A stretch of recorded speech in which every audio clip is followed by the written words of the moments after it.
katika ufalme. Unaweza ukaingia kwenye dini yako, unaweza ukaingia kwenye nyumba yako, unaweza ukaingia sehemu yoyote, unaweza ukapanda ndege, unaweza ukapanda treni, lakini katika lile jiji wanaoingia peke yao ni wale tu peke yao waliokombolewa kwa damu, waliokombolewa na Yesu, ambao wamekubali kuacha matendo yao maovu, wamekubali kuacha njia zao mbaya. Leo kila mmoja anasema Bwana Yesu asifiwe. Kila mmoja anasema yeye ni Mkristo. Kila mmoja anasema yeye anakwenda mbinguni. Na walioandikiwa kwenda jehanamu ni wakina nani?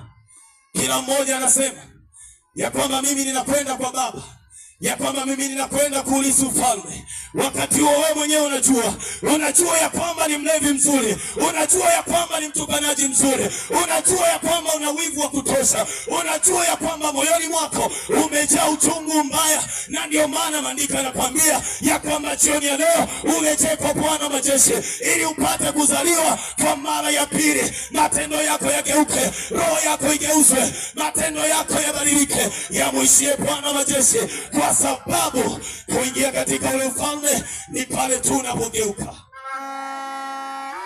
Sikiliza, huyu mwalimu akaendelea kumuuliza Yesu alipoambiwa ya kwamba je, mtu mzee, hata wewe mwenyewe unaweza ukajiuliza, na wakati mwingine umezungumza mambo mengi, umesema ya kwamba wewe umezaliwa katika dini, wakati mwingine unasema ya kwamba mimi nina dini yangu.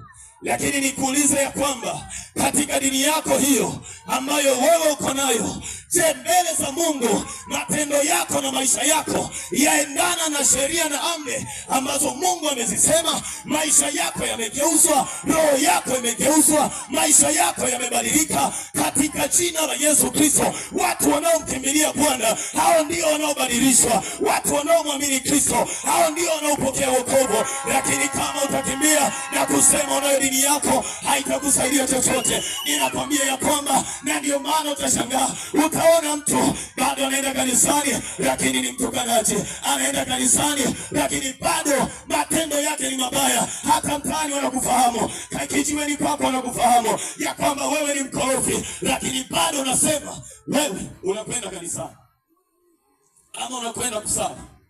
Wanafahamu vyema.